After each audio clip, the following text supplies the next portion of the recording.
Okay, good day. So in this lecture, we are discussing about CCT diagram, and that is continuous cooling transformation diagram. Okay, continuous cooling transformation diagram, CCT diagram. So in case of TTT diagram, what was the process in case of this TTT diagram?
So in case of this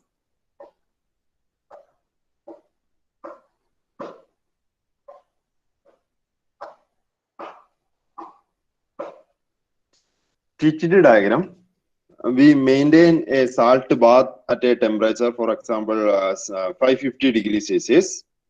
Okay, then we prepare a sample which is heated above ozonated temperature. When we dip the sample in the salt bath, which is maintained throughout the experiment. We maintain the salt bath at 550 degrees Celsius. Okay, then we cool that sample in this salt bath. Okay, so that was the experiment for TTT diagram, for drawing TTT diagram. So by doing this experiment, we can draw the TTT diagram. In case of TTT diagram, we in the x-axis we have time in logarithmic scale. That means that is increasing 10, 10 raised to 2, 10 raised to 3. So that is the logarithmic scale of time. And here we have temperature, and this is the ozonate temperature range, that is 727 degrees Celsius. Okay, above that 727 degrees Celsius we have ozonate phase, and we develop a TTT diagram based on different experiment. It is a C-shaped diagram. So this is a C-shaped diagram. This diagram, the left one is the starting point of or conversion of ozonate, and this is the ending of the entire ozonate into another phase. So this is the TTT diagram. But the main problem of this TTT diagram is that when we do any process, for example, I am doing a pale transformation. How we can convert a ozonate into pale? By dipping this ozonate sample into this salt bath. How can I maintain, how can I develop a pale? First, initially there will be a sudden decrease in the temperature, a rapid cooling on the sample at a 550 degrees Celsius by dipping the sample on this salt bath. Then we cool, or we maintain that sample at a constant temperature isothermally. Okay, then finally here at this point, here it is a stable ozonate. In this region we have unstable ozonate. Because of the sudden cooling, the ozonate did not get any time to conversion. So stable ozonate is converted to unstable ozonate. So at this point, it is 100% unstable ozonate. Okay, and this unstable ozonate, when passing through the curve in this transformation region, convert into any of the other phases, maybe palate or bayanite, or it may be martensite also. Okay, so the 100% ozonate converted to palate. Here palate is formed. So a perlite is formed. Okay, so here in this, the main, what is the main problem of this diagram? Here we have to maintain constant temperature. Here the temperature is constant here. Okay, temperature is constant here. So that is the main problem of this diagram. We have to maintain constant temperature, or we have to cool this sample isothermally. Okay, we should maintain 550 degrees Celsius for this salt bath. When we dip a hot sample on the salt bath, of course, the temperature of the salt bath will increase. But by using some arrangement, we have to maintain the temperature of the salt bath at a 550 degrees Celsius. Then only we can cool isothermally here. The temperature is constant here, 550 degrees Celsius. Okay, so this is the main problem. When we cool any material, we have to maintain constant temperature. Okay, that is the main problem. So to overcome that problem, we are using another diagram. We are developing another diagram which is called CCT diagram. Okay, continuous cooling transformation diagram. In this continuous cooling transformation diagram, instead of this isothermal phase conversion, here we continuously cool the austenite into another phase. Okay, continuously cool. Here, but this is not a continuous cooling. Here, we have a rapid cooling stage. This is the rapid cooling stage. Then we maintain that sample at that constant temperature on the 550 degrees Celsius or in the same salt bath. Okay, so in this region we have in this cooling we have two regions: a rapid cooling region and a isothermal region. But in case of CCT diagram, so the only difference is this one. In case of CCT diagram, the difference is here we have time. This is temperature in degrees Celsius or Kelvin, and the diagram is almost same. And here in this is a this is a CCT diagram. CCT diagram. Okay, so in this diagram, how this cooling happens? In this diagram, the cooling is in this way. So it's a continuous cooling. For example, I maintain a salt bath at 550 degrees Celsius.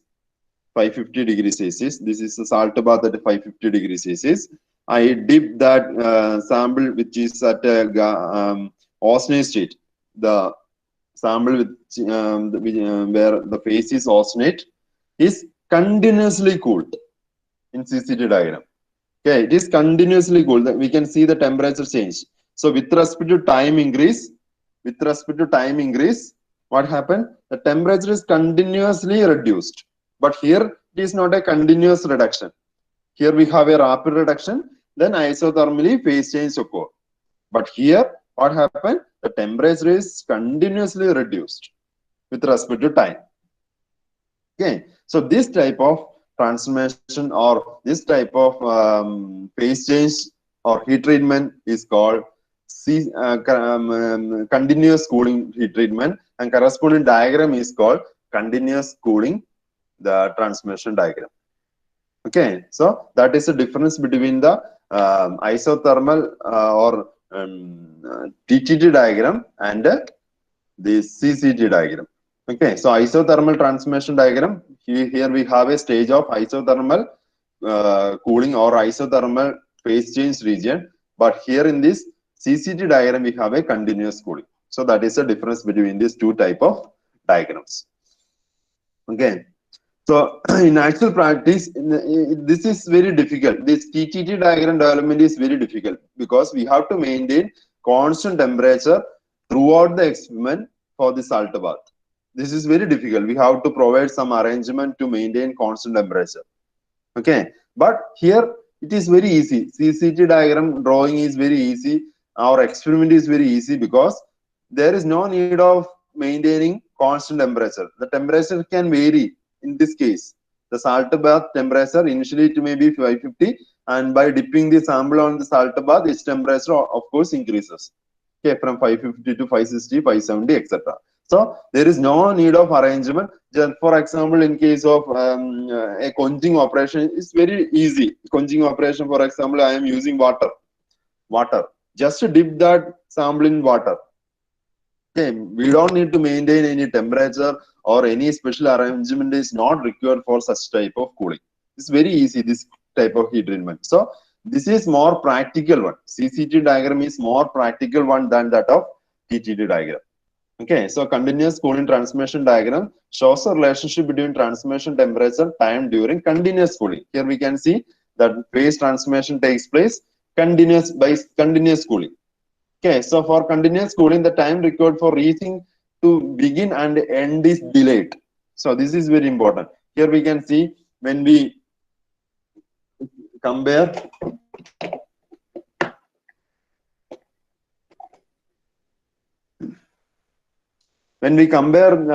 two diagram.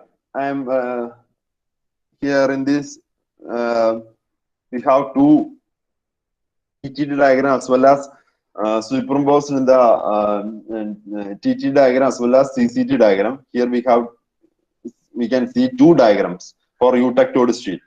Okay, so here CCT diagram superimposed on the TTT diagram, and the dotted line, the diagram with the dotted line is the TTT diagram here, and the line this one, this blue colored one is called CCT diagram. Okay, so here we can see the in case of CCT diagram,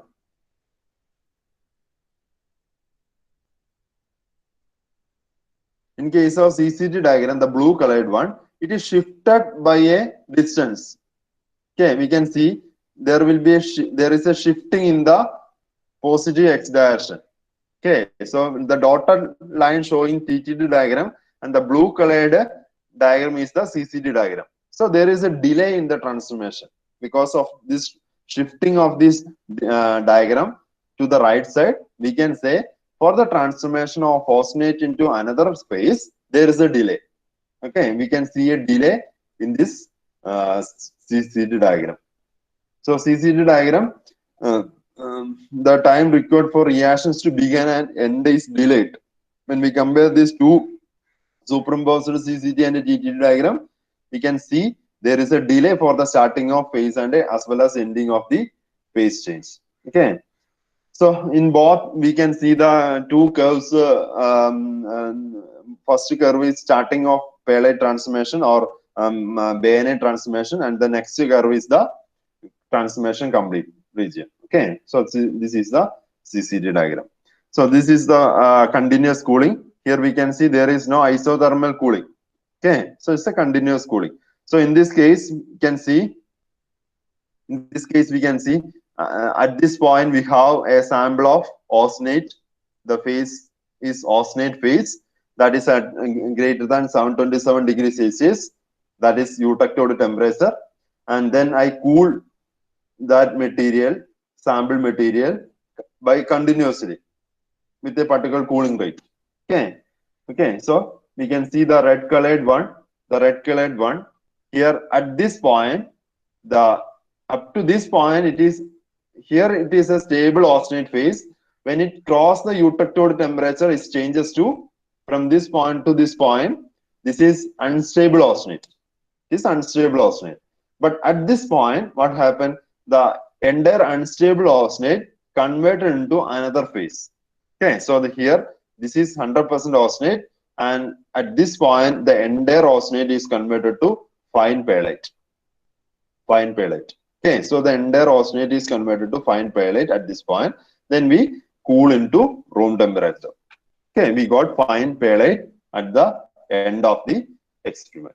And here in the blue colored one, what happened? This is stable austenite.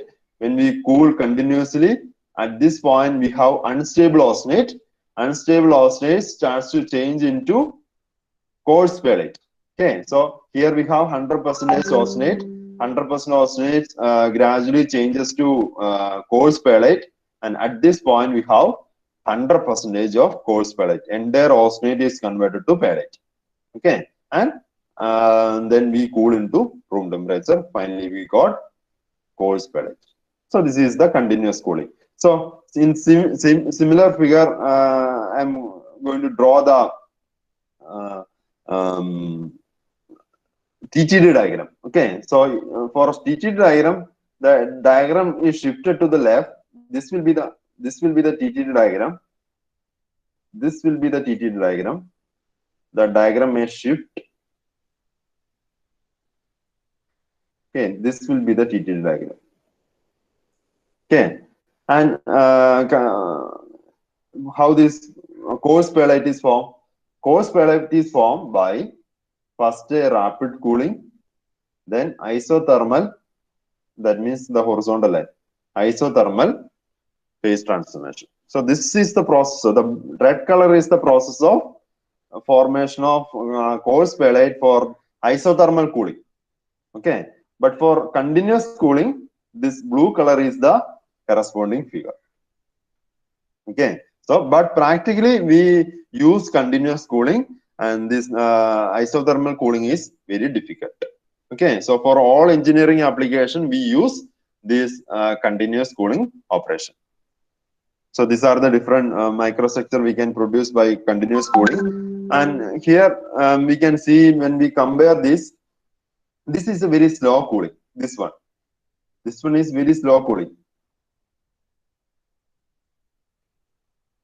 This one is very slow cooling. This one, okay, and the cooling rate is increased when we moving towards the left.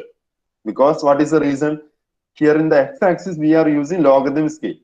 Logarithm scale. That means here it is 10.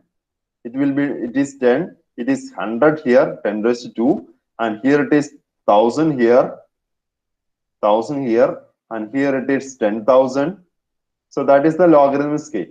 Okay. So here when we follow this curve, in this curve we can see the starting here at this point and ending is here.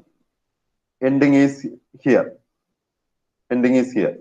Okay. So it is in between 100 and 1000. Okay. That means around 500 or 600 seconds may take for this cooling. Okay. But what about this? Here in this another, if you take another figure, another curve, if you take another curve, this one, in this curve, so this is the starting and this one is the ending. So that is in between 10 and 100. That means the starting may be at 12 and the ending may be at 20. Okay, so the gap is very small. Okay, time gap is very small when we follow this curve, but when we follow this curve, the time gap is very large. Okay, and this is in the higher side of the time scale. Okay, so we can say this region, the cooling rate is in this region, the cooling rate is very slow, but in this region, the cooling rate is very high. Okay, so how we can produce a slow cooling? By, for example, I prepare a sample, I heat it to oscillate using a furnace. Here I am using a furnace. This is a furnace, and I place that sample of specimen at that furnace. The furnace is heated and it's crossed 727 degrees Celsius. Sample temperature cross 727 degrees Celsius. The sample is converted to austenite. Okay. Then what we do? We maintain that sample material in the furnace exactly. Okay. A furnace is the okay. Then we switch off the furnace. So that will be a slow cooling. It will be a slow cooling because already the furnace has a particular temperature. So the temperature difference between the sample and the furnace atmosphere is very small. So the cooling of this sample will be in a slow rate. That is the slow cooling. How can make a rapid cooling? Just after heating the sample into austenite temperature, dip that material or sample into a cold medium, for example, water.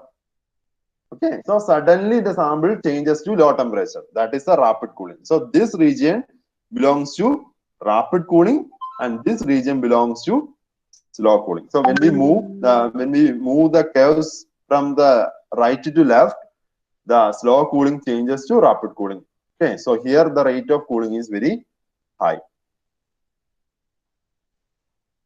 So this is the CCD diagram and corresponding different phases present in the CCD diagram. Here in this, when we compare the TTT diagram and CCD diagram, in case of TTT diagram, this is our TTT diagram, we have a C-shaped curve. We have a C-shaped curve in case of TT diagram. But here we can see this TTT CCD diagram is up to this point only.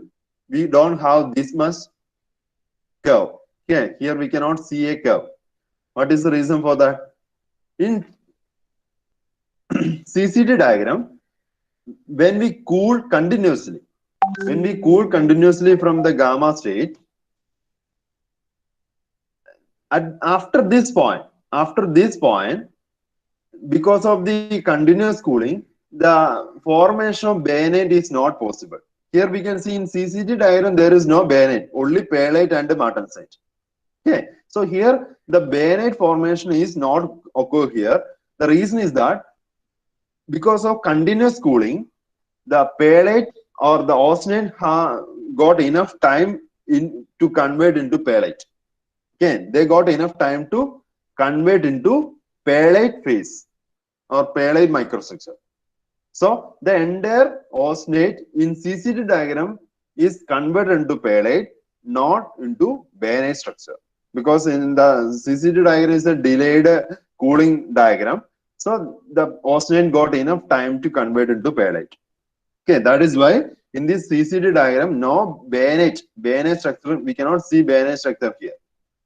Okay, so CCD diagram stop at this point, and after this, if CCD diagram continues from this point to this point, and when we have a cooling corresponding structure in this region, we have bayonet, but the CCD diagram close at this point or stop at this point, and bayonet is not formed because of the delayed cooling, or in the case of continuous cooling, the entire austenite is converted to perlite, not into bayonet. That is why the CC diagram stop at this point. And coming to the different materials or microstructure form, when we cool austenite with a rate of 0.01 degrees Celsius, reduction of 0.01 degrees Celsius per second, corresponding will be a perlite. That is up to 35 degrees Celsius per second.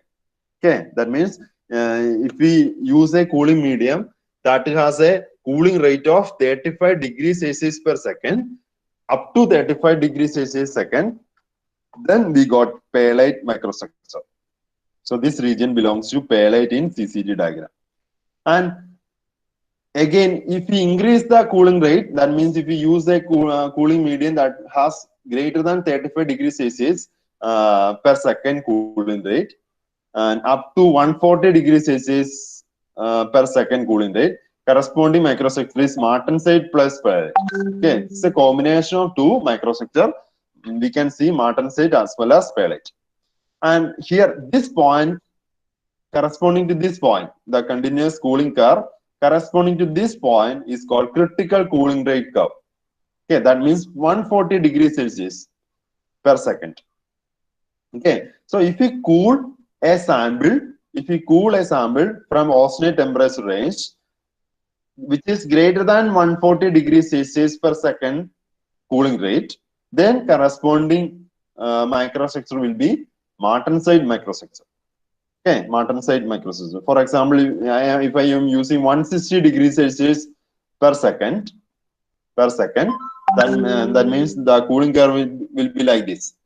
Okay, will be like this. So corresponding microstructure will be martensite microstructure. Okay, so we have to select a cooling medium. For example, water quenching. This process is called quenching. I will explain that. This process is called quenching. So in case of water quenching, we got martensite because when we dip the sample on the water after heating into austenite temperature range and dip on the water medium, the cooling rate of course will be greater than 140 degrees Celsius per second. It will be greater. So that means the final structure will be martensite. But if you use a furnace cooling, that means after heating into austenite temperature, we switch off the furnace. That means that there will be some heat inside the furnace. So the sample is very slowly cooled into the room temperature. So correspondingly, the cooling rate will be very small. So corresponding will be pale. Even in case of air cooling also, the sample is after heating into austenite, we maintain a atmospheric air temperature. Okay, then of course that is always will be pale microstructure. So depend upon the cooling rate, we got different microstructure. So that is CCG diagram. Okay, so this is critical cooling rate 140 degrees Celsius per second. And to the left or higher than 140 degrees Celsius per second, we got martensite. Less than 140 degrees Celsius up to 35 degrees Celsius per second, we got martensite plus pyrrolite. And less than 35 degrees Celsius per second cooling rate, we got pyrrolite microstructure. In CCG diagram, we cannot see bayonet structure because entire austenite is converted to pyrrolite and there is no formation of bayonet in the CCT microstructure. So CCT diagram. Okay, so this is isothermal phase diagram. Here we can see in the case of isothermal or TTT phase diagram, the cooling is isothermally. Correspondingly, we got martensite or martensite plus pyrrolite or bayonet, etc. And of course, pyrrolite also in TTT diagram. But this all processes happen isothermally. Here we can see isothermal horizontal lines. We can see horizontal lines. But here, this is a CCT diagram. In CCT continuous cooling curve diagram, we have a curve shaped cooling. That means a continuous cooling is occur here, and the resultant microstructure is this one. Okay. Any doubt?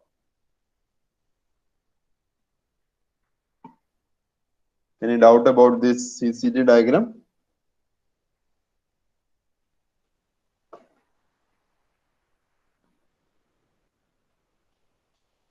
Okay.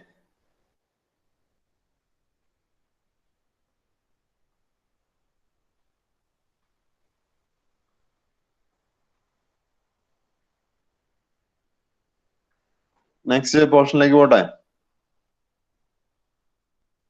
So this is the summary of the microstructure and the corresponding mechanical properties we got from TTD diagram as well as this CCD diagram.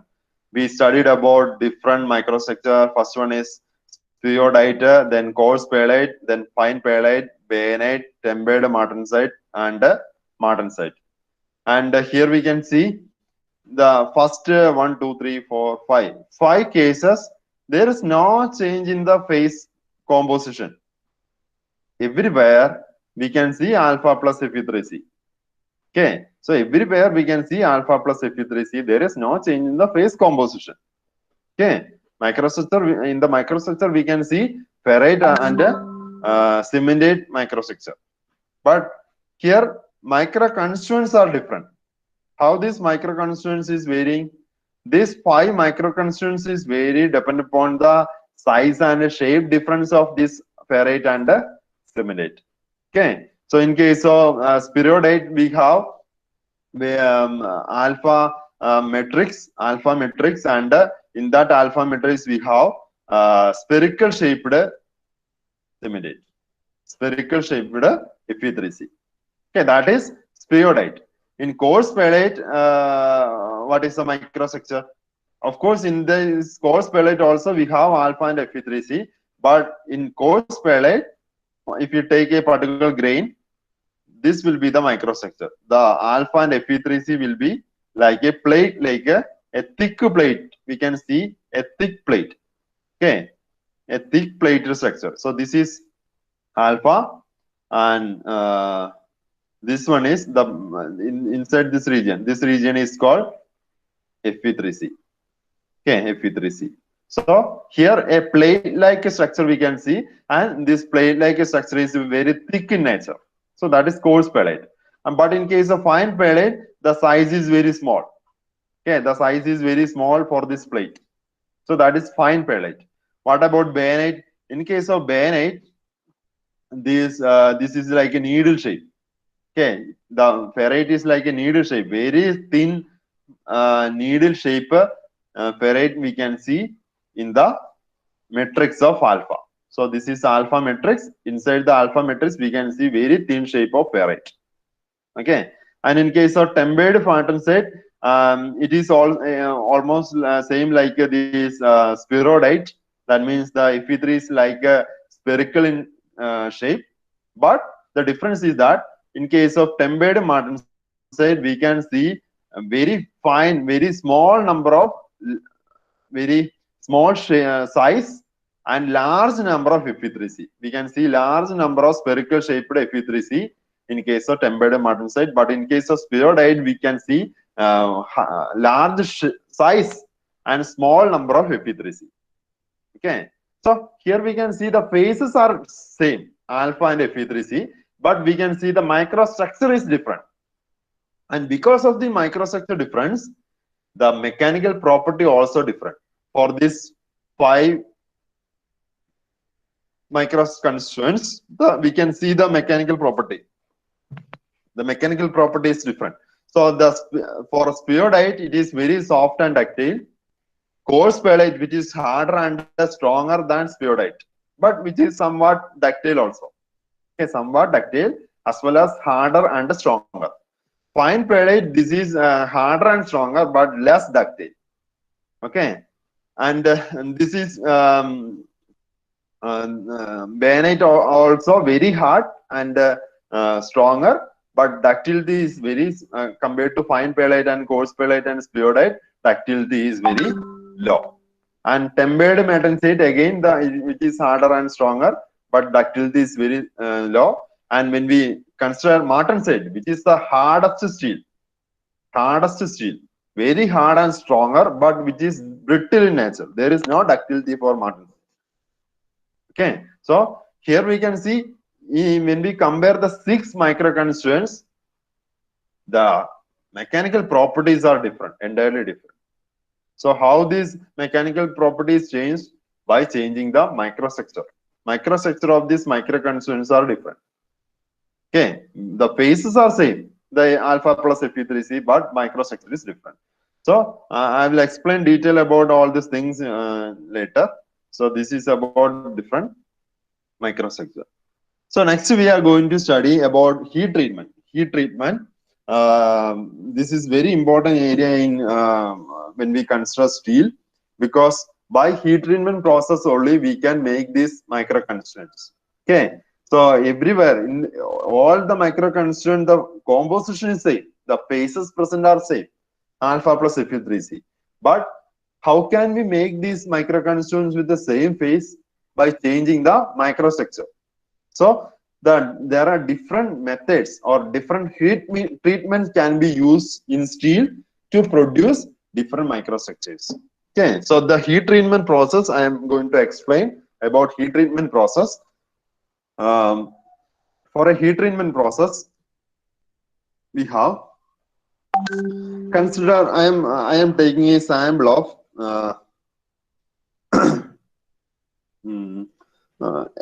a sample of steel, and the sample of steel I'm given a name A, B, C, D, E. These are the names of different samples. Okay, I am taking 5 samples of steel.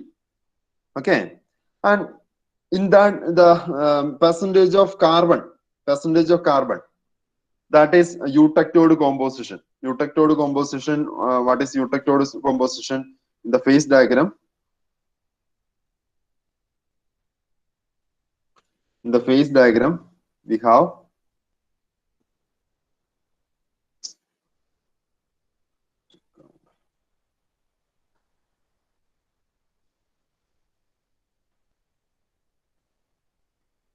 okay. So in the phase diagram, we have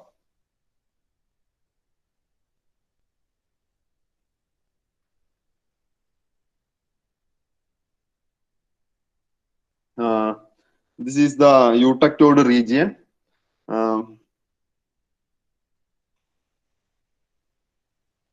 And this is eutectode horizontal line, and This is the eutectoid point. Eutectoid point. Okay. And here we have gamma. Here we have alpha. Here in this region we have Fe alpha plus Fe3C. Alpha plus Fe3C. Okay. So here I am taking 5 samples of steel, and every sample has a same composition. That means eutectoid composition. For example, that is equal to 0.76% of carbon. 0.76% carbon. So I am taking 5 samples of steel with a 0.76% of carbon. Everything has same composition. There is no change in the composition. Okay. And next I am going to test this sample, the steel samples, by a hardness testing. Okay, next I am going to do a hardness test for this steel sample. What is the hardness? Okay, what is hardness? What is strength? The strength and hardness is the mechanical property. What is strength and hardness? The if we consider strength,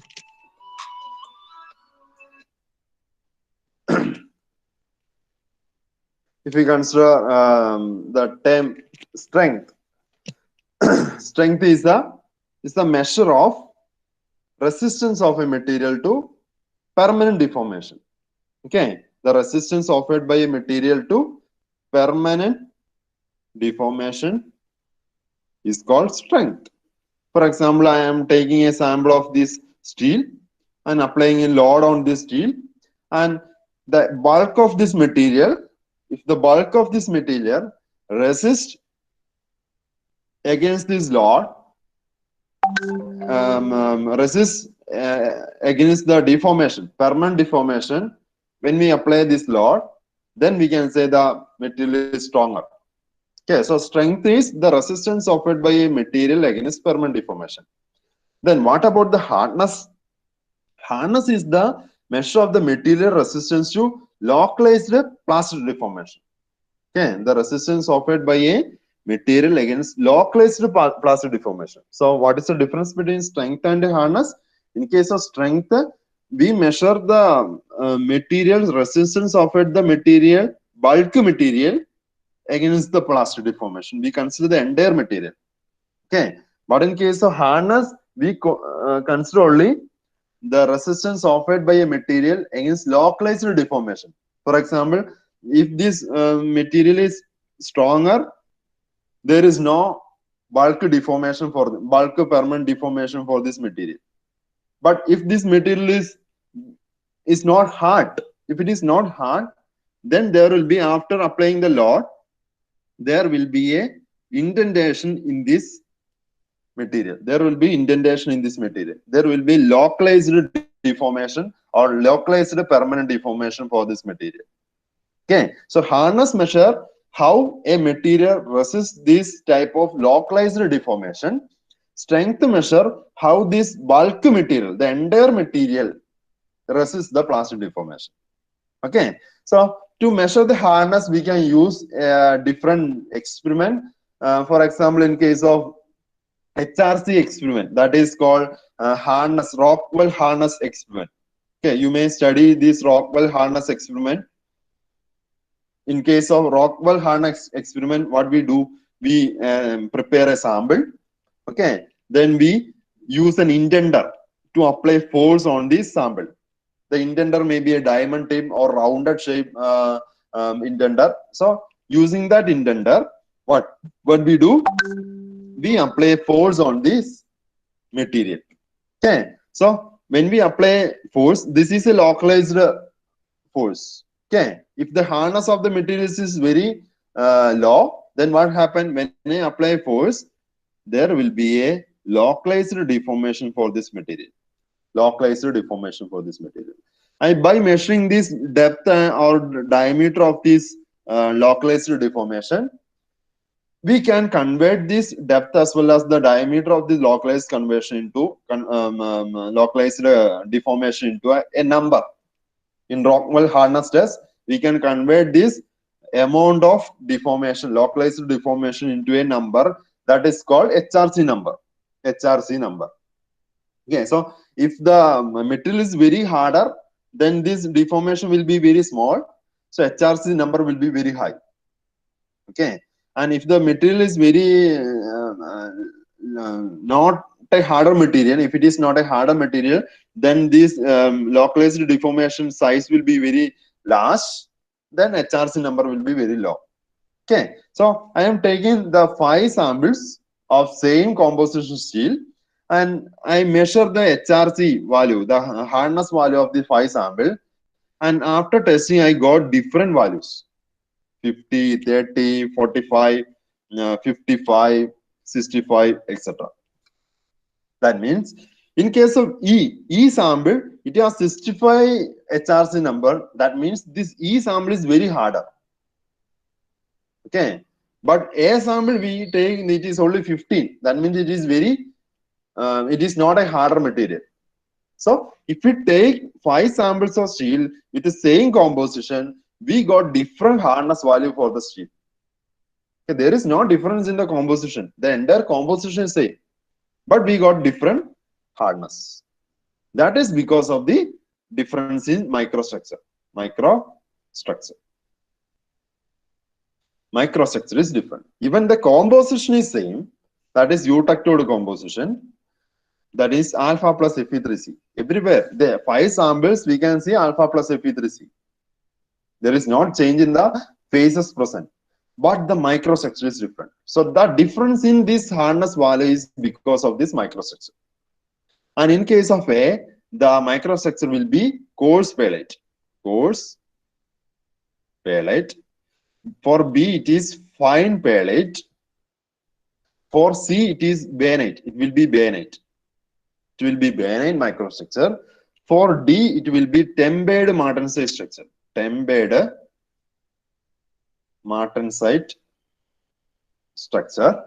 And for E, it is martensite structure. Martensite structure. Okay. Am I audible? കേൾക്കാൻ പറ്റുന്നില്ലേ? Oh, sir, കേൾക്കാം. If you take same steel with the same composition, we got different hardness value. The hardness of, or we can take another test of strength also. We got different strength also. Okay, here I am conducting hardness experiment. So we got different hardness. What is the reason for this difference in hardness? This is because of the microstructure difference. For sample A, we have coarse pallite structure. For B, fine. C, bainite. For D sample, tempered martensite. And E, we have martensite structure. In all the microstructures, we have the composition is alpha plus Fe3C. Except this martensite, we have alpha plus Fe3C. Skip this martensite. Martensite has different composition, but here we have alpha plus Fe3C for coarse, fine, bainite, and tempered martensite. Okay, so what is the reason for how we can create or develop this different microstructure? By using heat treatment. So heating a material to a temperature, holding it at that temperature for a period of time, followed by cooling at specified rate, is called heat treatment. So by this heat treatment process, we can make different microstructure. So next we are explaining. I am going to explain different heat treatment process. First heat treatment which make this coarse pallite microstructure, that is called annealing. You may heard about this heat treatment, annealing heat treatment. Second heat treatment which produce the fine pallite structure is called normalizing. Second heat treatment. Third heat treatment which produce bainite microstructure is called ostempering.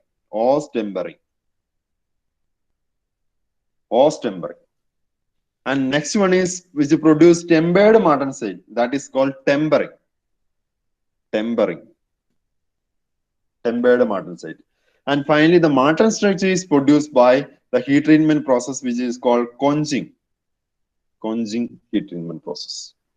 Okay, these are the different heat treatment process, and by applying the heat treatment process, we can produce different microstructure of the eutectoid steel. This is called eutectoid steel. That is 0.76% of carbon, and composition is alpha plus Fe3C. Okay, the composition, there is no change in the percentage of carbon. Everywhere the percentage of carbon is same. Okay, I am taking the sample with the same percentage of carbon. Okay, of course, by varying the percentage of carbon, for example, at room temperature, this is my room temperature. Okay, at room temperature, if we take a sample from this area corresponding to this percentage of carbon, then of course the hardness will be very low. It will be low because the carbon percentage is small. If you take this point, the carbon percentage a composition corresponding to this point, then the carbon percentage is very small. Then of course the hardness also will be very small. It's very small. Okay, but if you take a composition corresponding to this point, this carbon percentage, then here we can see the carbon concentration is very high. The hardness also will be high. So depend upon the composition of carbon, of course, the carbon percentage, the hardness also will vary, or of course the strength and other mechanical properties like ductility also will vary. But here in the heat treatment, we are not changing the composition of carbon. We are not adding carbon or we are not removing carbon. We are doing this heat treatment process for a carbon composition of 0.76. We can do a heat treatment process anywhere. But for all heat treatment process, we use same composition, that is 0.76%. Here in this experiment, I am using 0.76%. We can use 0.66% for all steel. But again, we got different microstructure by using different heat treatment process. Okay, so that is about heat treatment process.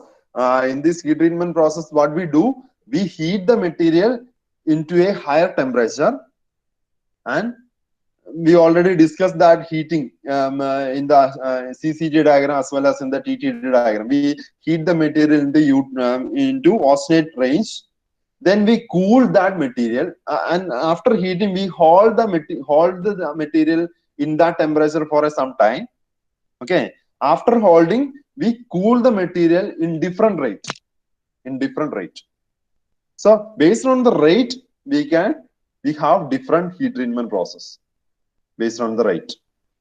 Okay, so next I am going to explain the different heat treatment process. For that, I am using the temperature as y-axis and the time in the x-axis. Time in logarithmic scale, we can take the logarithmic scale time in the y-axis, sorry, x-axis. Okay, so first process is annealing process. So first process is annealing process. In case of annealing process, what we do, first we heat the material. That means we are doing annealing process for the sample A, where the composition is 0.76. Okay, so how can we do this annealing process? First, we heat the material into a higher temperature, which is in the austenite state. Okay, so after heating, it will cross from ferrite and alpha cementate phase to austenite phase. So at this point, it will be in the austenite phase. Okay, then after heating, we hold the material in that temperature, in the austenite temperature. Okay, this is the austenite region. So we have to heat up to this austenite state. If it is a 0.76% of carbon, you have to heat above 727 degrees Celsius. Okay, the heating should be above 727 degrees Celsius. If we use another composition, for example, this composition, if we use this composition, then we have to heat above this point, above this temperature. Then only we can reach the austenite range. Okay, so you have to heat above the temperature which convert the composition into austenite. Okay. Then after that heating, we have to maintain the sample in that temperature. That means austenite range temperature. And this is all heating. This is all heating. And in this we are holding. This is holding in the higher temperature range. What is the reason for this holding? By holding, actually the entire diffusion, at the high temperature, the diffusion rate will be high. The entire austenite is, entire alpha plus Fe3C, what is the phase initially? It is converted to austenite. Okay, so for the conversion of austenite, we need some time.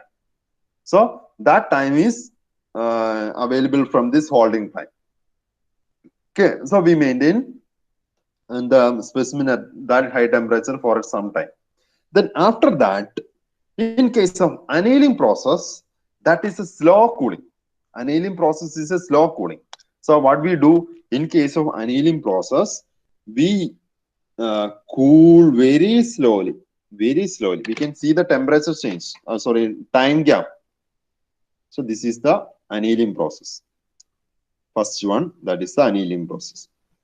Okay, so here we can see the temperature, time gap. So this is the cooling starting point and this is the cooling end point. So this is the time range for the or time required for complete annealing process. So very slow cooling. Okay, so how can we execute this slow cooling? By furnace cooling. By furnace cooling. How can we do furnace cooling? So I kept the sample, that is sample A, in the furnace, inside the furnace.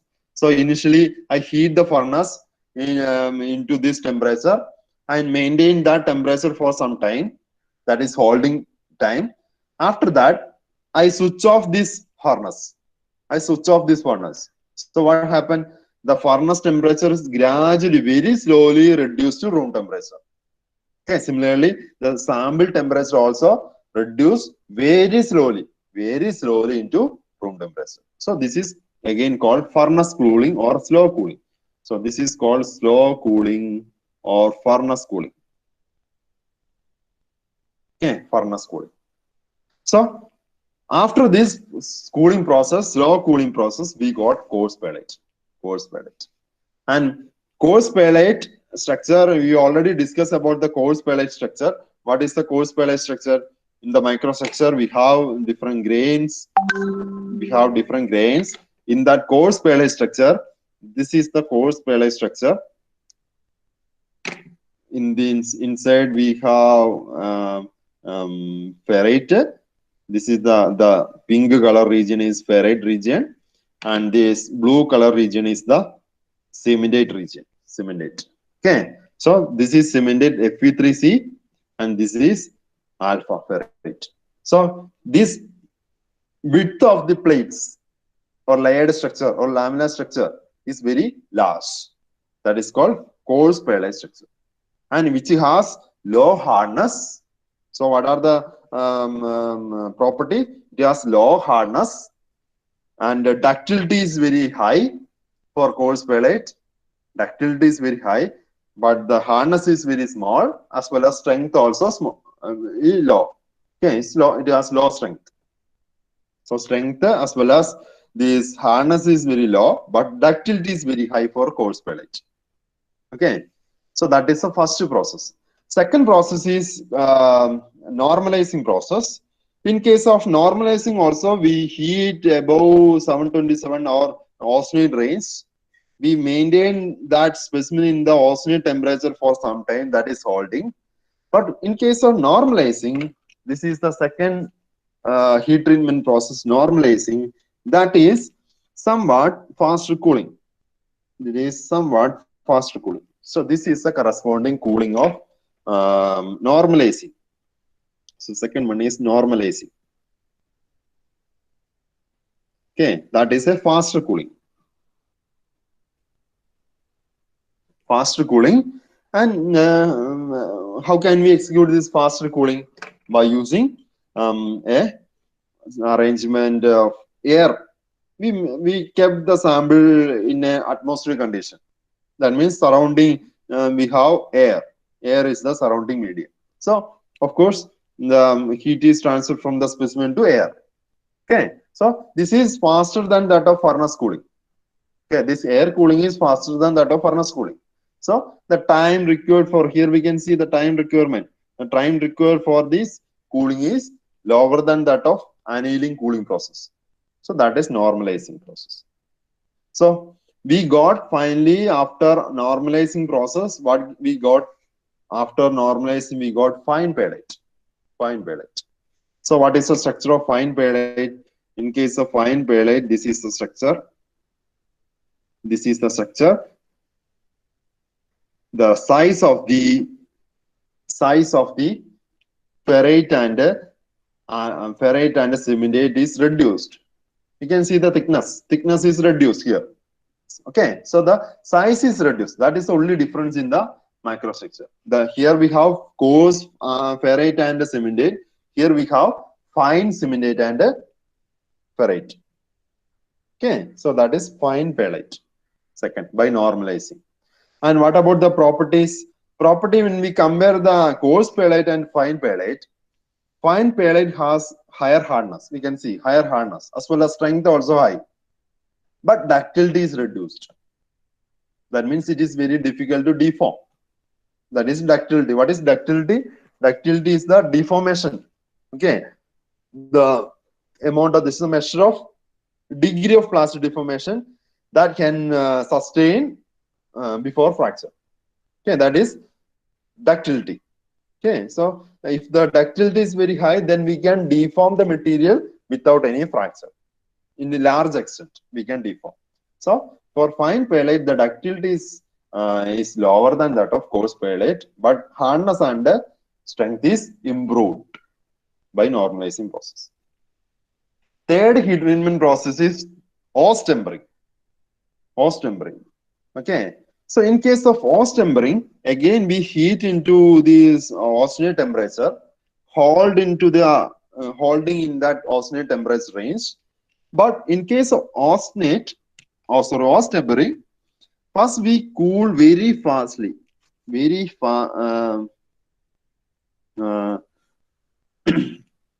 fastly we cool.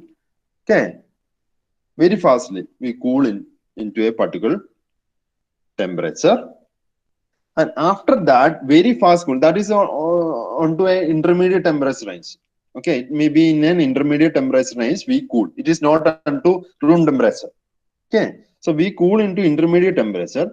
Then we again after fast cooling we then hold at that certain temperature. In that temperature we hold some time in the intermediate temperature range. Then after holding, again we cool into room temperature. Cool into room temperature. So this is the third one called hose tempering. Third, hose temper.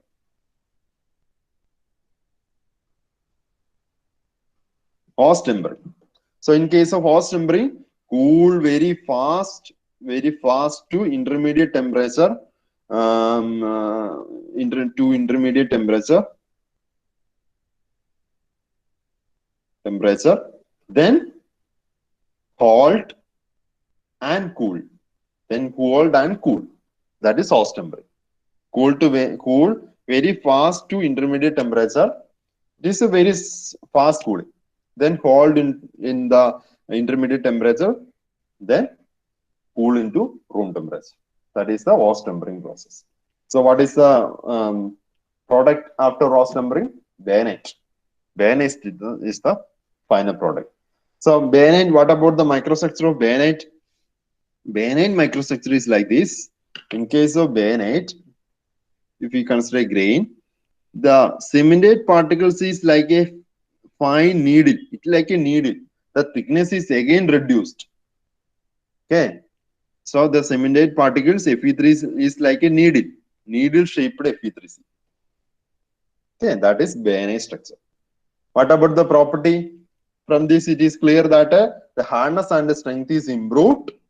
Again, ductility is reduced. Okay, ductility is reduced, but it has a somewhat ductility that is we can say it is in case of bayonet, the ductility as well as this strength and hardness is balanced. Okay, so above bayonet we can say the hardness and the strength is very small, but ductility in this fine and coarse pellet it has much ductility. And below bayonet, this tempered martensite and the martensite, this harness is strength and is very high, but ductility is very small.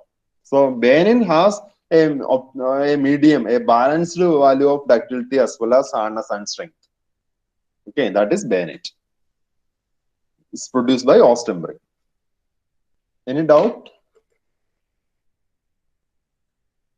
Ostembury.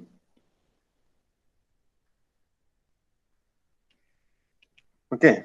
So next one is conjing. The fifth one is conjing. Conjing. Fifth one is conjing. Again, we heat into a higher temperature, Austrian temperature, hold in the Austrian temperature range. Then, in case of conjing, the cooling is very fast rate. In very fast rate, we cool into room temperature. This is the conjing operation. Conjing operation. We cool into very fast rate. We can see this is the starting point of cooling. This is the ending point of cooling. So we can see the time gap. Okay, but in case of annealing, we can see the time gap. This is the time gap for annealing.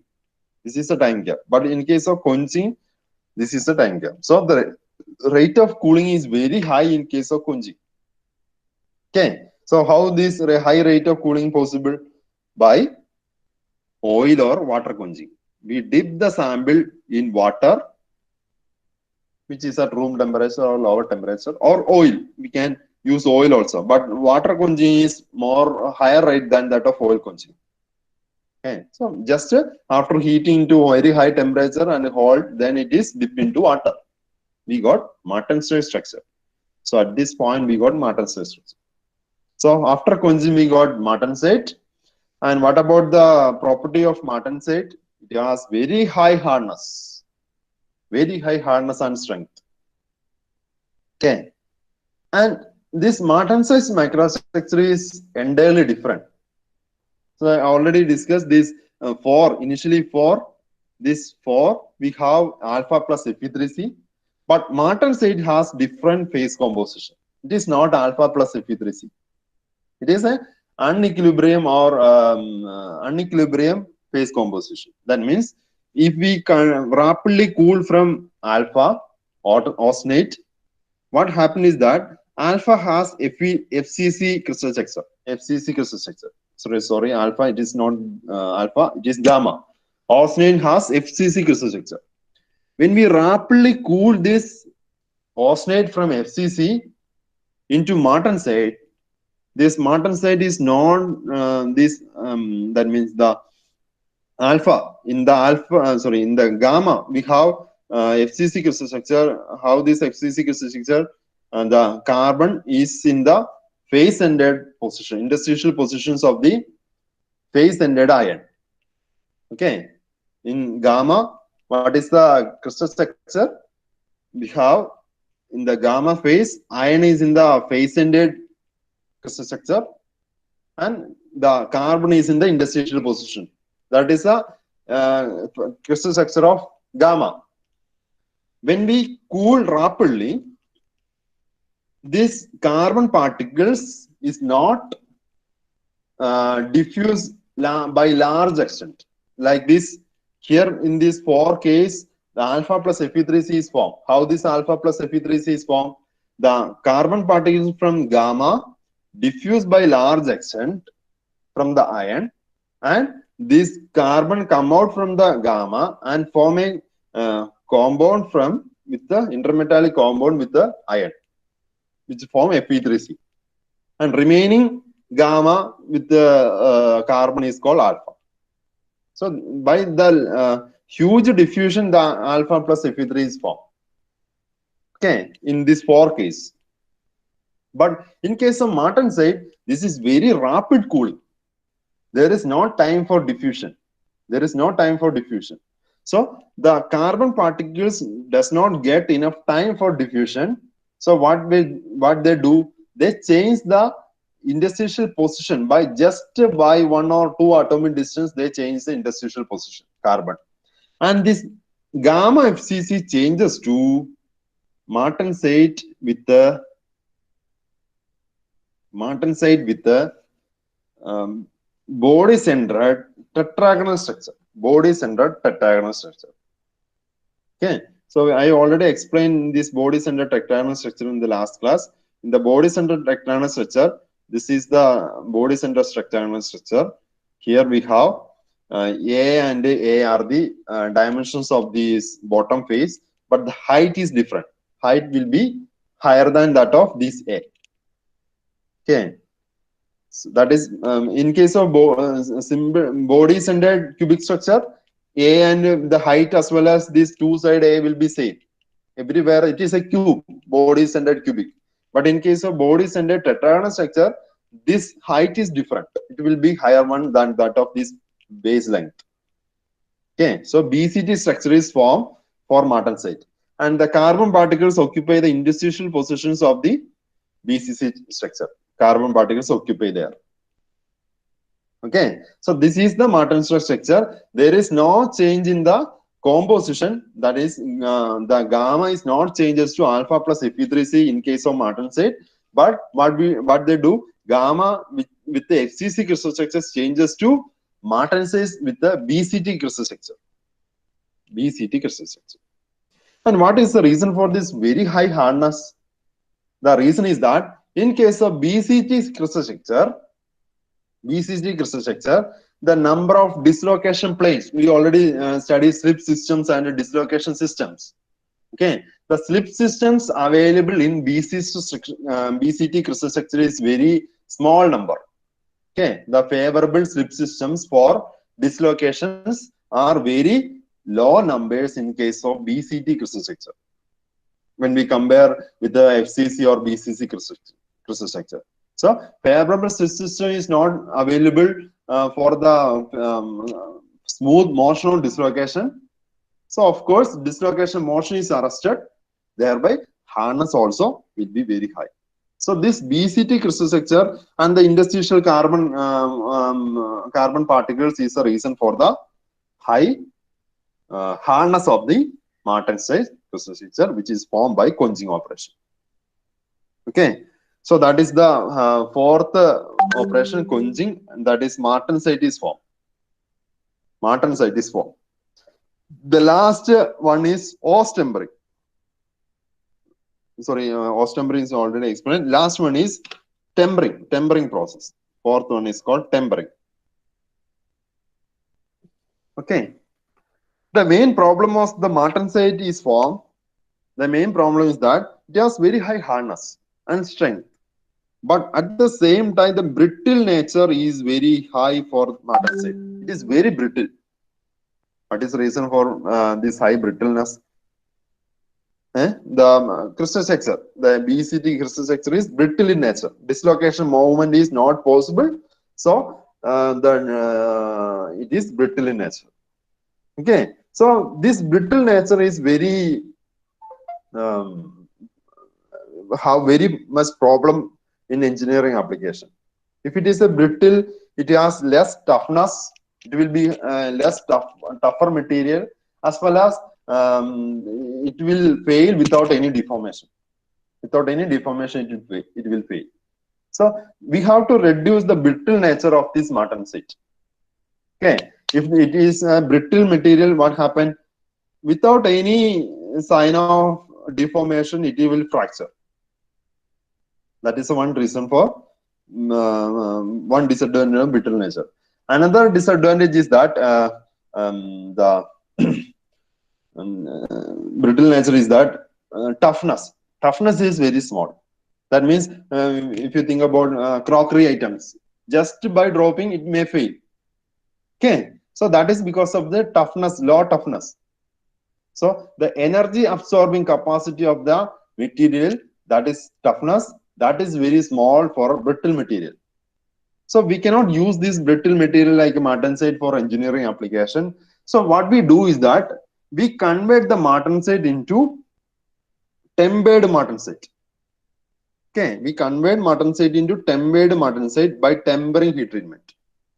Tempering heat treatment. So by conversion, we can reduce the brittleness of the martensite. So the tempered martensite has less brittle than that of martensite, as well as hardness and strength also less than that of martensite. So next I am going to explain this tempering process which produce tempered martensite. So in case of tempered martensite, this is the process. Tempered martensite, first we quench and we produce martensite structure.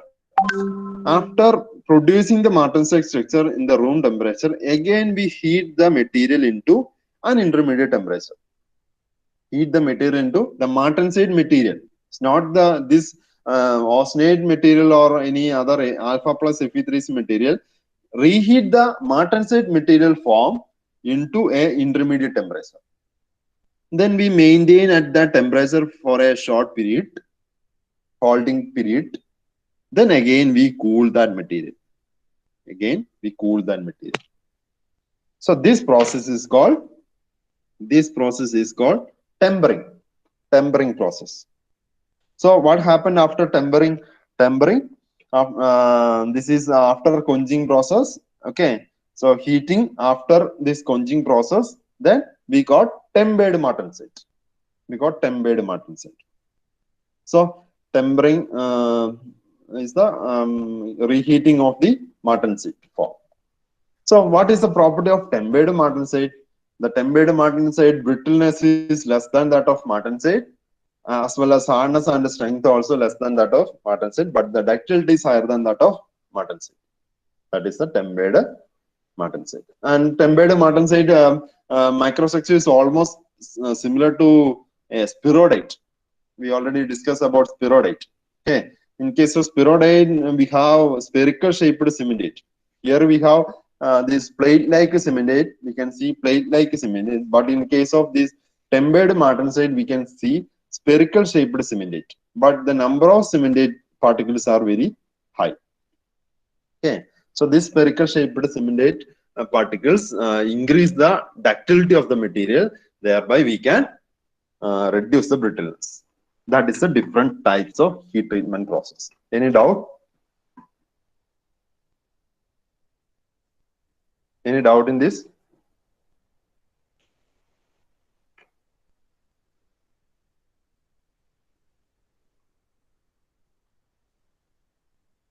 Hello? No, sir.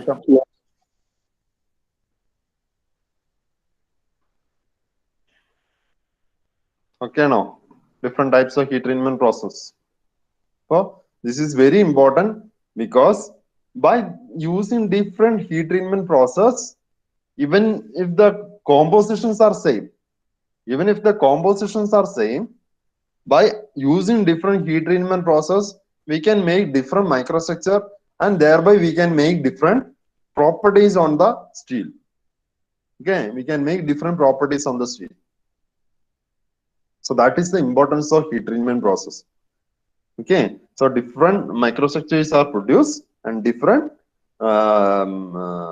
properties, mechanical properties is varied even in the same composition. Carbon composition is 0.76. We can use any other composition also. We can use 0.6 composition and we can do the same heat treatment process. Okay, but the hardness may be different if we use but the microstructure will be same. Okay, so that is about the heat treatment process and different microstructure developed during the heat treatment process. So the austenite is converted to, by slow cooling, it is converted to perlite. By moderate cooling, it is bainite. By rapid quenching, it is martensite. Martensite is reheated and produce tempered martensite. And that is about heat treatment. We can improve the ductility. Internal stresses are relieved. That is an important factor. During the cold working process, for example, hammering process. Okay, some of the material may develop, internal stresses may be developed. Okay, to relieve the internal stresses, we can use annealing type of heat treatment process. We can change the grain size, we can refine the grains, we can increase the hardness and strength, we can improve the machinability and the toughness. Okay, for example, if we want to, if we decrease the, sorry, if we increase the ductility by using any heat treatment process, it will be very easy for machining. Okay, without any tool wear, we can machine the specimen. So we can improve the machinability by using any of the heat treatment process. And surface hardness can be improved by selective surface hardness. We can improve the surface hardness also. Okay. So in the heat treatment, what are the factors? Temperature. We heat to a particular higher temperature, and soaking time. That is nothing but this holding time. Holding time. We have to maintain at that temperature for some time, because this is for the diffusion. Because when we heat from alpha plus Fe3C, we are heating from this point to gamma. Okay, so entire particles of alpha plus Fe3C convert into gamma. So for that, there is a need of time. That is the holding time. Okay, so alpha plus Fe3C has to convert into gamma. For that, we use a holding time. That is called soaking time also. Then the heat transfer is basically dependent on the rate of cooling. You can see number of cooling lines. It's dependent upon the time of cooling. For each treatment, the time of cooling is different. So the rate of cooling actually differentiating these different types of heat treatment. Of course, the surrounding atmosphere temperature also affect. Different types of heat treatments. Annealing we already discussed. Annealing can be divided into full annealing and spheroidizing. And basically, these are the five type of heat treatments. Basically, okay. And again, in this heat treatment, again we can divide into another types. That is, in case of annealing, that is of course low cooling. We produce coarse pyrite after annealing, and annealing can be also divided into process annealing and full annealing. Okay, process annealing and full annealing. So that is just a difference in the treatment where we use this treatment. So that actually distinguish these two heading. Then normalizing, that is also a simple heat treatment. Then quenching or hardening, then tempering. We already discussed all this heat treatment. Ost tempering is an isothermal process, because we can see in case of ost tempering, we maintain a constant temperature here. Okay, that is why it is a isothermal process. There are another tempering also, Mar tempering and Mar quenching, and that is not important. Ost tempering, we have to study ost tempering. Then precipitation hardening, surface heat treatment to improve the surface of the material by using different carbrizing, nitriding, cyaniding, carbonitriding. We can improve the surface. For example, we already discussed in the first lecture of phase diagram or alloying. We discussed about the gear. We use carbrizing process to improve the wear resistance of the gear tooth. Okay, what we do, we introduce carbon particles in the surface of the gear tooth. So thereby the hardness in the surface can be improved without affecting the ductility in the interior portion. Okay, that is the carbrizing process. We introducing carbon into the surface. Similarly, there are another this process, introduction of carbon into the surface is by diffusion. Okay, so similarly we have cyaniding, nitriding. Nitriding we have introducing nitrogen particles, and carbon nitriding, etc. Different types of diffusion process, and we can improve the surface. Mainly the wear resistance property can be improved by the higher surface heat treatment process. And a selective hardening, we can using flame hardening. We use some flame like a furnace or any other flames for hardness, and induction using induction setup we can improve the hardness by heating. Laser hardening, selective region, we pointing laser into the selective region and we heat in that region. By that we can improve the hardness. And by carbrizing process, like similar to this gear carbrizing also, we can improve the hardness. So this is not important. Importance is annealing, normalizing, quenching, tempering, ost tempering. Okay, these are the main important heat treatment process. So it's depend upon the medium, air, oil, water. Water has a high quenching rate. Okay, high hardness martensite is produced. If we use air, then correspondingly we get tempering or normalizing. Normalizing, for that we use air. So this is about the furnace cooling, that is for annealing, and the hardening or quenching we use air cooling, oil cooling, or water cooling. Okay, more brittle martensite. It is the properties of martensite.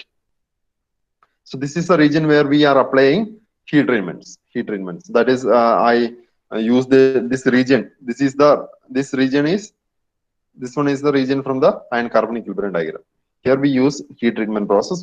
First we convert into austenite state by heating, holding in the austenite state for some time. Then we cool in different rates to produce different microstructures. And here we use different critical temperature. Okay, so in this, if we here I am explaining only the 0.76 percentage austenite. So in case of austenite, we have to cool above 7. This is 727. Okay, we studied about 727 degrees Celsius. So we have to heat above 727 degrees Celsius temperature if the composition is eutectoid composition. Okay, so but if the composition is like this, if the composition is here, then we have to heat up to this point, then only we can convert it to austenite. And if we heat in this composition, we have to heat up to this point. We have to cross this line, then only it is converted to austenite. Okay, so first we have to convert into austenite range. So this depends upon the composition. If we use eutectoid composition, this is the point for the conversion of, and that is 727 degrees Celsius for the conversion of austenite. But if we use this composition, we have to increase the temperature up to this point. Then only it is converted to austenite. If we use this composition, this is the corresponding temperature. Okay, so depending upon the composition, we have to change the temperature also. The heating temperature will vary. Okay, so we can represent this line. We call different names for this line. This horizontal line is called lower critical temperature. So if the our composition is eutectoid composition, then we just need to heat the specimen above lower critical temperature. Okay, and this is called upper critical temperature. This one and this one is, these two are called upper critical temperature. And upper critical temperature, we have to heat above upper critical temperature when we use a composition hypo-eutectoid composition or hyper-eutectoid composition. Okay, hypo or hyper, then we have to use or heat above upper critical temperature. These are the two upper critical temperatures. This one and this one are the upper critical temperature. So if the composition is here or here, then we have to heat above this upper critical temperature. But if the composition is here at the eutectoid, then we just need to heat above lower critical temperature. So this is different heating for normalizing this pink color. We can see the pink color. So we have to heat up to this range for normalizing. Okay, then air cooling. For full annealing, we have to heat in this gray color region. Okay, this gray color region, we have to heat in that region. Then only we can we get annealed product or coarse pellet. For spheroidizing, that is a spherical shaped particles are produced after spheroidating, and we have to heat up to this point only. Okay. So annealing process is nothing but, in this annealing process we already discussed about full annealing. We have full annealing and process annealing. Two types of annealing is there: process annealing as well as full annealing. Okay. So what is the use of process annealing? I'll finish just 10 minutes. In case of process annealing, for example, I want to make a connecting rod. Okay, a connecting rod. I'm going to make a connecting rod. This is my specimen. I need to convert into a connecting rod. What we do? First, I am using a forging operation. So here in the forging operation, I have a die. So I kept this specimen above this die, and I use a pressing force to convert this specimen into a initial shape. Okay, by pressing in this die, this sample or the workpiece is converted to a connecting rod shape. But this is not a final shape. It will be like this. Okay, it will be like this. It is not a final shape. There will be the surface is not may not smooth, and it may be some irregularity in the shape after forging operation. Okay, so this is the product after forging.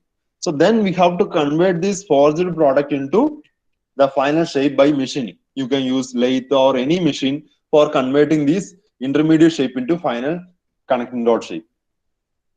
Okay, so here when we use forging operation, that is a cold working process. We already discussed about cold working process or strain hardening. What happened during strain hardening? All the dislocations are come together, and further dislocation movement is arrested. Okay, so that is cold working. So by cold working, this forging operation resulting in a cold worked or strain hardened product. So this is a strain hardened product. It has high brittleness. It has high brittleness for this product after forging. So if you use a brittle product for machining, then it will be very difficult to machine that brittle product because the deformation capacity is very low in case of brittle product. Okay, so the tool life will reduce or the machining will be very difficult for a brittle product. So what we do, we use a heat treatment process for this intermediate specimen and convert this brittle product into a ductile product by using what is the heat treatment for conversion of brittle to ductile. You can use annealing process. Annealing, here we can see in case of annealing, the coarse pellet is produced in annealing or which is ductile in nature. So we can use annealing process. By annealing, we can convert this intermediate connecting rod into ductile. Then ductile material is easy for machining. It's very easy to machine a ductile product. So after that, we machine that product. So during the process, we use a heat treatment process. Okay, during the manufacturing process, we use a heat treatment process that is called process annealing. That is called process annealing. That is intermediate annealing process. Okay, and we have full annealing. We already discussed about full annealing. This is full annealing process. The entire the produced entire specimen is converted into ductile material by full annealing. So just read all the purpose and what happened to the microstructure. So this is a figure showing the temperature range where we need to heat the material for different process, heat treatment process. So here we can see for full annealing, this is the temperature range. We have to heat in this temperature range and then holding in that temperature range for full annealing as well as for quenching. Okay, and for normalizing, this is the corresponding temperature range we need to heat. This is the corresponding temperature range. And for normalizing, but for process annealing, we don't need to convert into above critical temperature. We just need to heat in this region. For spheroidizing, also we just need to heat below lower critical temperature. Okay, so the key by what amount we need to heat a specimen for different heat treatment process is explained from this figure. Spheroidizing, by we got a high ductile product after spheroidizing. This spheroidite is the microstructure after spheroidizing is spheroidite, which is the most soft steel available. Okay, that is the soft steel available in the for engineering application. Spheroidite. Already explained. Normalizing, already explained. Quenching. So just go through the different process, but base should be this. You have to explain based on this. Okay, but all the information, additional information is included in the slide. Just go through the slide. And hardenability. The one more topic is this hardenability. Hardenability is nothing but after any hardening process, we got a hardened steel. So, but the hardness is decreased along the cross section, and the hardness is called hardenability. Okay, so when we do a heat treatment process, the hardness is not uniform throughout the material. In the surface area, we have higher hardness because the heat treatment process or diffusion is more concentrated in this region. So in the surface area, we have more hardness, but in the interior core region, the hardness will be lower. So there is a variation in the hardness from the surface to interior portion. Okay, that measures the hardenability of the material. Okay, so hardenability of steel is broadly defined as the property which determines the depth and distribution of hardness in the induced by quenching. Okay, so what is the variation of the hardness in the material along the cross section? That is the hardenability. And the hardenability can be measured using a Jomi and Quench test. Jomi and Quench test. We can measure the hardenability. And we can plot a hardenability curve based on the experiment. For Jomi and Quench test, is nothing but we kept a specimen in this vertical direction. Okay, inside a jaw, we kept this material. This brown color is the workpiece material. Then we quench the bottom region. We quench only the bottom region. That means we heat the bottom region, not the entire specimen. We heat only this region into quenching temperature. Okay, oscillate temperature. Then after heating, we spray water in this. We spray water in this bottom region. Here only we spray water. So what happens when water jet is strike on that region? Quenching will happen. So the hardness is increased here. In this region, hardness is increased. In this direction, from this point to this direction, the hardness value decreased. Okay, and along the surface, we measure the hardness. What is the variation of the hardness is measured along the cross section. Okay, so here in this region we have high hardness.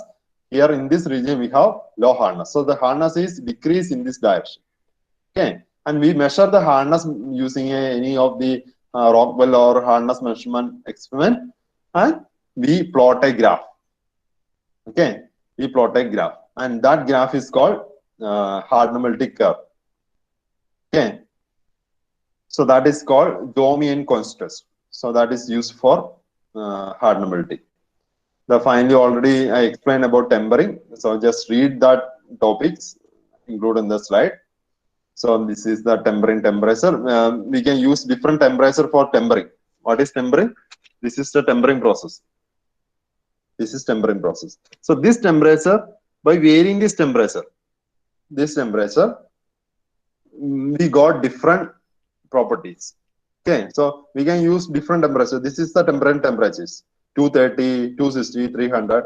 Based on that, we can use the material. We can develop the material for different applications. Series. We can use the material for different applications. If the lathe tool, we temper at 230 degrees Celsius. This will be 230 degrees Celsius. If we make a material for screwdriver material, then it will be 290. This temperature will be 290. So based on this holding temperature, we got different property material, and we can use that material for different applications. Okay. So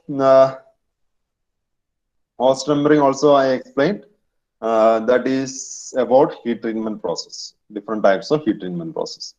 So it's very important topic, and it's very interesting topic.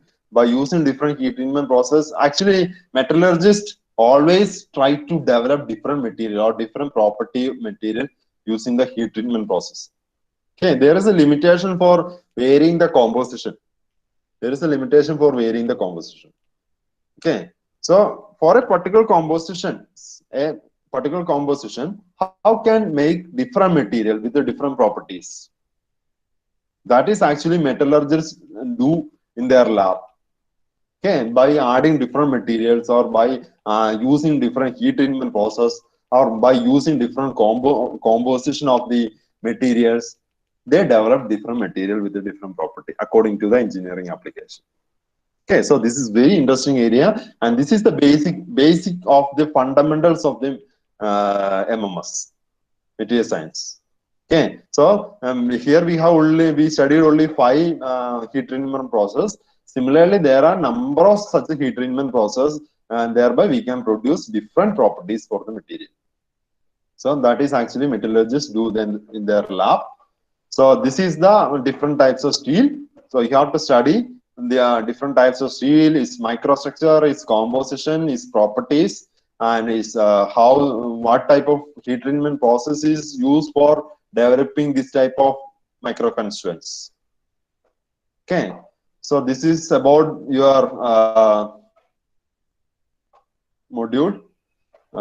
We discuss entire thing about the basics of steel, heat treatment process. The CCT and the TTT diagram actually used to represent this different process. So already I included some of the this all are isothermal process, but in heat treatment process we are using uh, this all are heat treatment process. So this is the quenching operation. The red color is quenching operation, and this one is the annealing operation. Okay. Any doubt?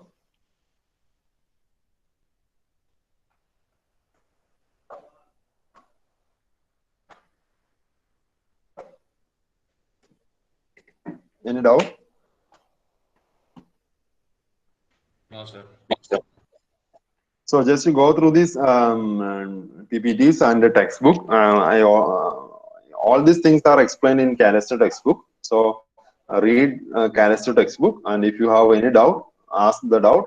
But from next module onwards, we are going to study different types of steel. So the fundamentals of the steel is very important for the next two modules. So study this module very deeply. Read Canister textbook. Okay.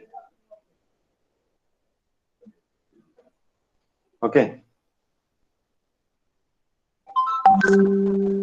Any doubt? Okay, sir. So the